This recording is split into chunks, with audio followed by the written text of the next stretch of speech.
got a good old-fashioned leg day. Training is training.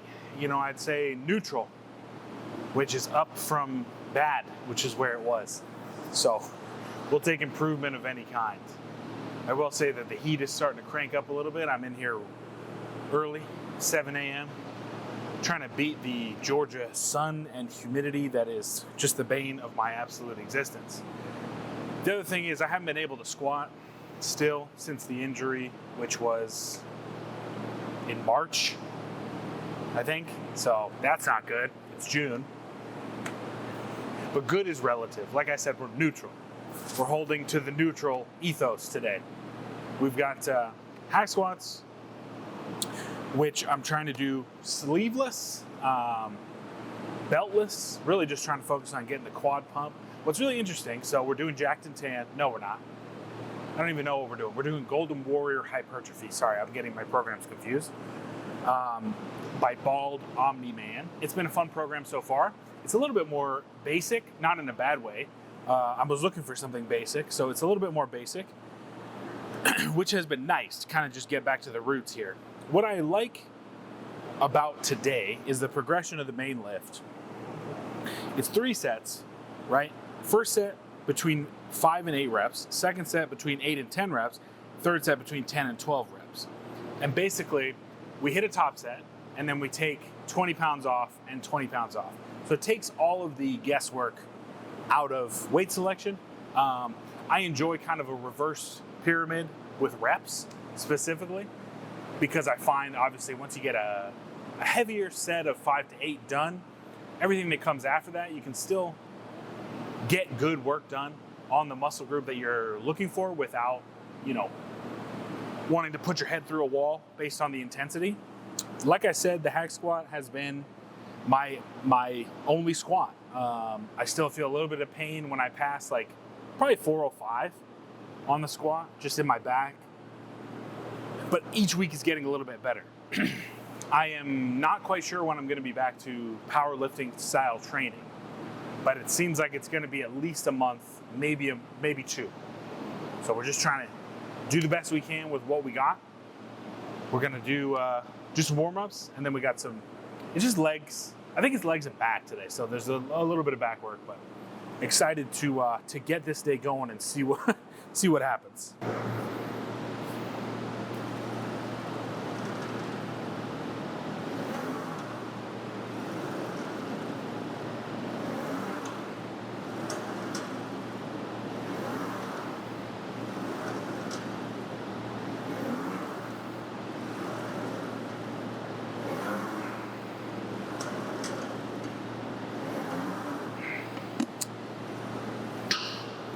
Well,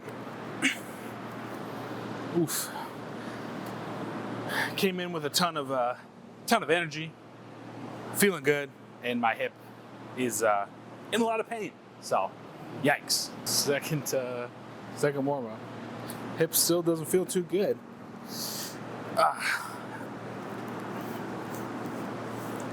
We're gonna do our best. I'm skeptical.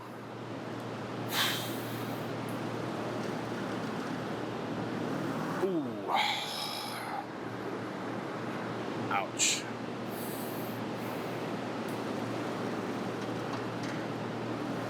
Yeah. Damn. Ooh.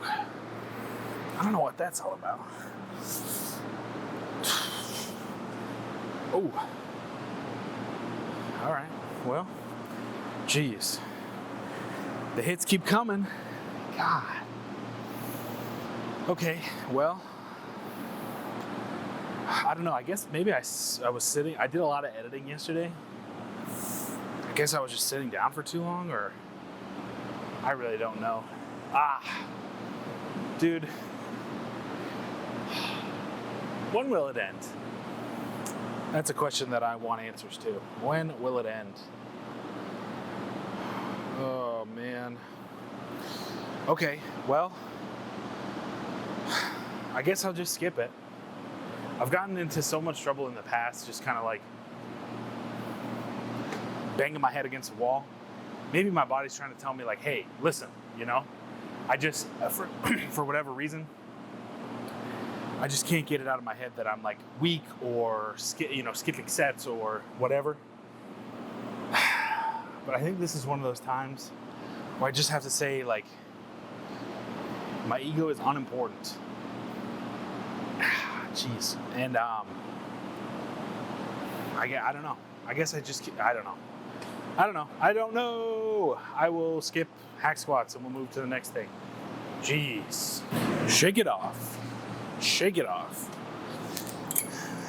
Leg extensions. Between 10 and 12. Something I really like to do, just a little quirk of this setup, is to put the back of the chair all the way up.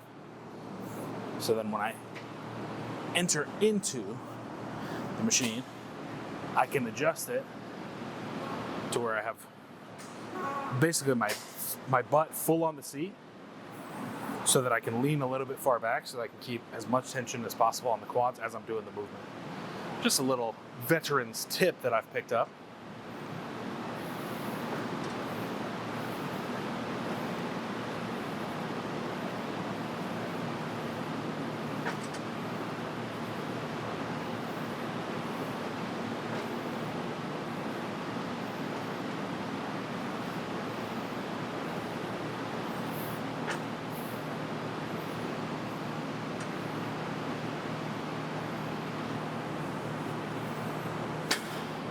It's a pretty easy set of 12. Who's that, 150? Nice.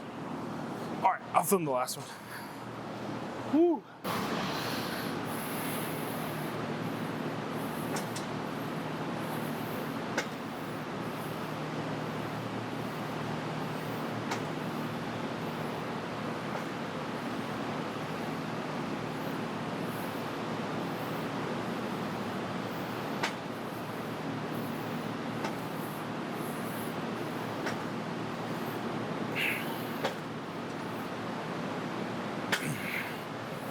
Not bad. Because this program is a little bit more hypertrophy focused, I've put myself on a rest time clock. It's just a minute. So I just throw a minute on my watch and walk back and forth. And I think shortening that rest time I'm able to kind of, stay at a higher range of like actual reps that are effective. I don't know how to explain this. So on set 1, I felt like, that was an hour. I probably had like 6 or 7 reps left in the tank, right? 1 minute rest time, come back on set 2, didn't change the weight, 3 to 4 reps in reserve. 1 minute rest time, come back set 3, probably still 3 to 4 reps in reserve, but the idea is that each set you continue to get closer to failure. Now, if this was working 100%, if I was a little bit more mentally engaged, set 1, I would probably be sitting around 3 to 4 reps in reserve, so that every set basically was an effective work set. Now, we're touching science that's a little dubious here. We're not 100% sure of, but effective work sets are categorized normally as 3 to 4 reps in reserve. That's a subjective number, right? Nobody really knows. But a good way to make sure that you're doing good work, because that's another thing. A lot of people are like, oh, I'm coming into the gym, but they're really not getting anywhere close to failure in any sense of the word, even close to failure, even 2 reps shy of failure. So they can't guarantee that they're actually making progress or even doing work that would lead to progress. So for me personally, I like to, with most of my sets, I like to get to 3 to 4 reps in reserve, to the best of my knowledge, right? To the best of my ability to judge reps in reserve. So if you start with your first set at a weight that is going to get you to 3 to 4 RIR, and then you condense your rest times, 3 to 4 RIR becomes 2 to 3, becomes 1 to 2, becomes maybe failure. And you can do that by increasing the weight, shortening the rest times, increasing the reps. But I have found that shortening the rest times allows me to keep my heart rate at a pretty elevated position. I mean, around like 120, 130 beats per minute. So we're not in the cardio zone. But I figure any little bit can help as I'm on the weight loss journey and trying to get into a little bit more shape. So that's my reasoning behind that. And just kind of a heuristic that I use to choose weight and make sure that I'm getting effective work done. Now, I don't always follow through with that. Like I just said, that first set, I put it on 150, thinking that it was gonna be 3 to 4 IR, but I didn't have the hack squat before it, right? So I'm not as fatigued in the quads. So I probably could have been around 170. All that to say, you're not always gonna make, I would say most of the time, you're not gonna make perfect decisions with your weight selection. That's a big thing that I think a lot of people either miss subconsciously or consciously, because it is difficult to make accurate weight selections and to keep yourself in that 3 to 4, 2 to 3 RIR zone, because that's uncomfortable, right? But to the best of our knowledge, right? I'm talking a little science, so I know the bros are checking out here now, but to the best of our knowledge, that those loading parameters are gonna set you up for the most growth, with the caveat of, we really don't know what the hell's going on with training at all. We're trying, science is trying, bro science is trying, but in my mind, I need some type of overarching principle that I can apply to my training, or I'm just kind of dicking around. I'm just kind of going through the motions. I need something in my mind that'll say, no, you need to get to this level of effort, intensity, weight selection, whatever, and then you can realistically assume that you're gonna make progress. And if you don't, well, adjust up, right? But you're most likely gonna make progress at that point. All right, that's leg extension. We got leg curls, and then we got some back stuff. We'll see how that goes. My hip still doesn't feel great, but we'll see. Same type of thing when you're setting up on the seated leg curl. The more you do it, the more you find your particular machine that's available to you in your gym. You find those little tweaks to make it fit your body a little bit more. Because the machines are designed for everybody, right? They're trying to be as universal as possible. So you've got to do some work to kind of find what works best for your body type.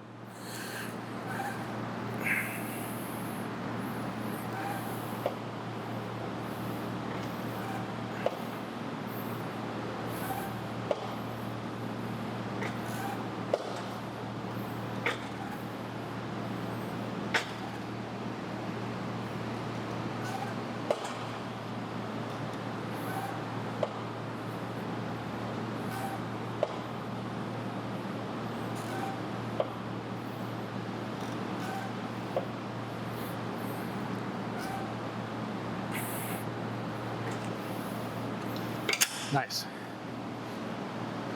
I think that's a little too close to my shins, or to my calves, and probably a little bit too light after I just did the whole rant about RIR, but that's that.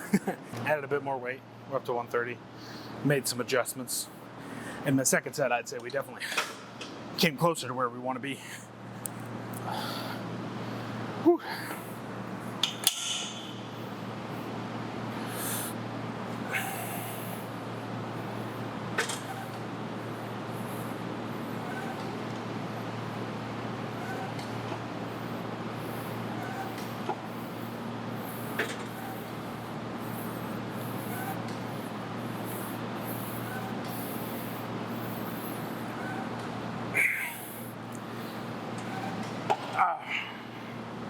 Whew. Yeah, much better. Oof. I don't know what it is. I think personally, I've always, my hamstrings just have not had great volume tolerance. So I can get away with usually 6 to 8 weekly sets of hamstring work, whereas my quads need 12 to 15, or have grown best at 12 to 15. So just an interesting kind of question to ask yourself, But you definitely learn more about that as you train.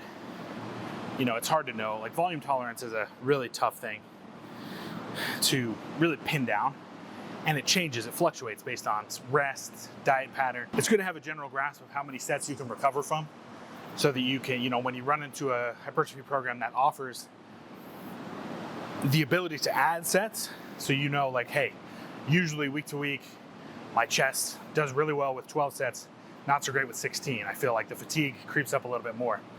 And it's hard to know that, especially as a beginner. But the best way that I have found is throughout 2 blocks, throughout a chunk of training time, I guess is the best way to put it, start with like 5 sets a week, right? Maybe more like 8. So then you can do 4 and 4 if you're training your major muscle groups twice a week.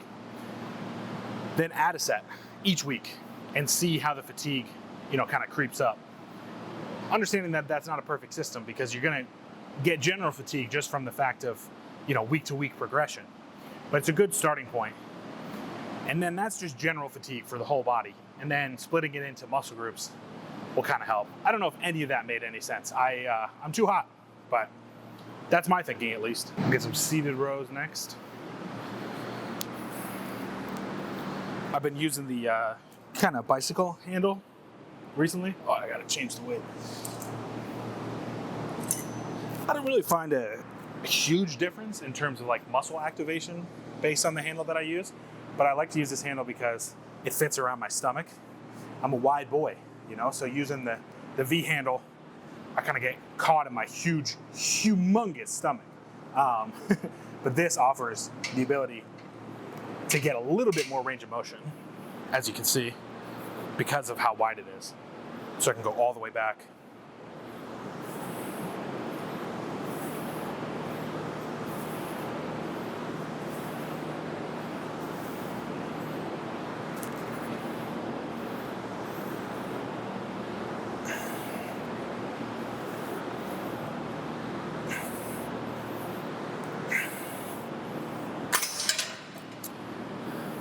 There's a couple different ways to run that exercise. I know some people really like to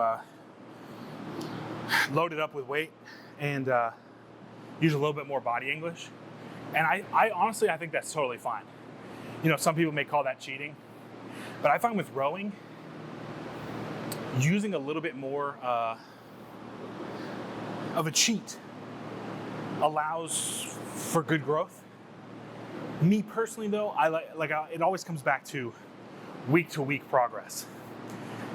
And I find that if I stay more rigid with my back and I don't swing back and forth, that I'm able to kind of more accurately judge my progression week to week, because I know that my technique is staying the same across the training sessions. Now, if I started on week 1 at, let's say, 200 and implemented that kind of body English style of doing the movement, and I kept that consistent throughout, then I think that's totally fine. But we're on week 3 here. Weeks 1 and 2, I was super rigid. Week 3, I added a little bit of weight, and so now the temptation to use the body English is there. But am I really progressing? Am I really keeping all of the variables as constant as possible? Not really. Sometimes training can feel like a science experiment, and I think sometimes you can get a little too neurotic with that, to the point where you're really not pushing yourself at all. But there's always a balance. There's always a middle when it comes to this type of stuff. And I think that's the one major thing that I've learned through 4 years of training, is that if you're on either end of the extreme, most likely you're missing something. If you're not training hard enough week to week because you think it's only volume, then you're not going to grow. And if you're using too much intensity, you may get injured. Or you may just be inefficient and you may be overly fatiguing yourself. But to me, there seems to be a happy medium in between the two. And that's kind of why I wanted to talk about the RIR thing. Sitting close to failure, but not to absolute failure. Or engaging with failure sets sporadically. Maybe at the end of the workout, maybe at the end of the group of sets, right? Basically, all I'm asking is that you use a little bit of common sense when you look at a program or when you're programming for yourself. Don't just put the exercise and the sets and reps down. Ask yourself why they're there. Is it to bring up a weak point? Is it because you enjoyed the exercise? Why are you using the specific sets and rep scheme? This especially helps when you're looking at a boost camp program and you're trying to decide whether or not to do it, whether or not it would work best for you, right? Then you can bring in all of your context. What's your diet look like? What's your sleep look like? What's your stress look like? Does this program that has me at 90% of my 1 rep max throughout most of the training, am I really in the best place for that? Or should I try and look for something different? That's how I found this program. I noticed that this program, while it is intense and the intensity does creep up week to week, there's fewer exercises day to day, So I'm in and out of the gym a little bit faster, which works for my time constraints, but there's still an opportunity to kind of train in the medium, in the orange, rather than in the red, right?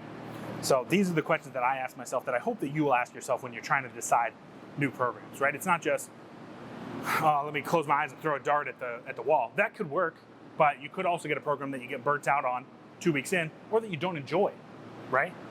Enjoyment leads to consistency, leads to growth. So ask yourself those questions. All right, we're gonna do lat prayers next. Piss off the bros. I feel like this exercise falls in and out of favor depending on who you talk to. I'm not a huge fan, but it's on the program, so I'm using it.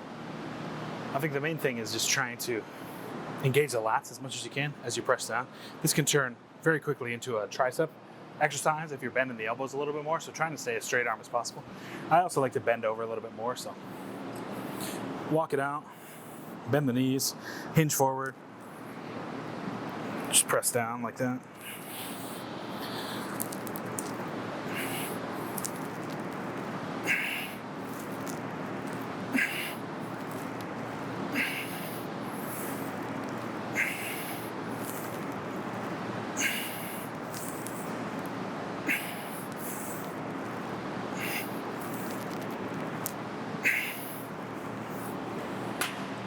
I mean, it's not my favorite. I'm still learning different cues for myself to kind of feel my lats engage a little bit more. Like I talked about with the lat pull down a couple weeks ago, keeping the ribs stacked. I just find personally I can engage with the lats a little bit more if I'm not in a super arched position. So if I'm here and super arched, I just don't feel my lats at all. But if I'm stacked, kind of with that Coke can midsection, I can engage the lats a little bit more. I'm iffy on this. But again, I'm trying to work through exercises that I don't normally do. So, still trying to get the feel for it. Hopefully it's helping. Last exercise.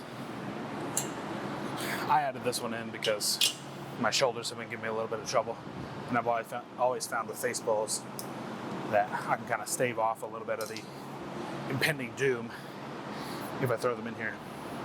What I like to do with face pulls, a lot of people like to do it right at shoulder length.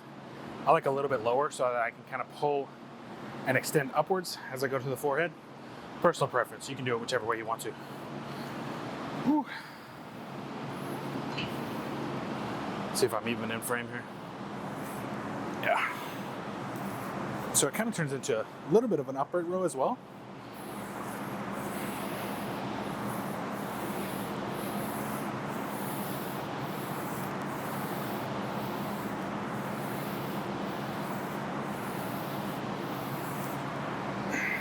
And I'm just really treating that as more of a rehab exercise, so it's a little bit lighter, just to keep the internal and external rotation of the shoulder a little bit happy on days that I'm not doing pressing. That'll do it. Not the most successful leg day in the world, but I feel like we got some decent back work done. But I don't know, we're gonna keep chipping away, making the slow uphill climb. I just don't know when I'm gonna have a decent, to my understanding, training session again. But I'm kind of just holding on for dear life, which I know is going to pay off. It's not like I've completely shut down, detraining completely. I'm still getting good work done. I got to remind myself that, and eventually my body will cooperate. But maybe I'm paying the price for going a little bit too hard, too fast with my meet prep. I think the more distance I get away from that, the more I realize that was highly ambitious of me to have taken 4 months off for paternity leave, to come back and to jump right back into meet prep at a pretty high intensity. I didn't change any of my training maxes. If I had it to do all over again, I would definitely kind of titrate things down a little bit maybe, but hindsight is 20/20. We live and we learn. All right, that's gonna do it. Thank you so much for watching. If you wanna run this program, there's a link in the description for Boost Camp. If you got any questions about anything, leave them in the comments. I will see you next time. Get strong and stay strong.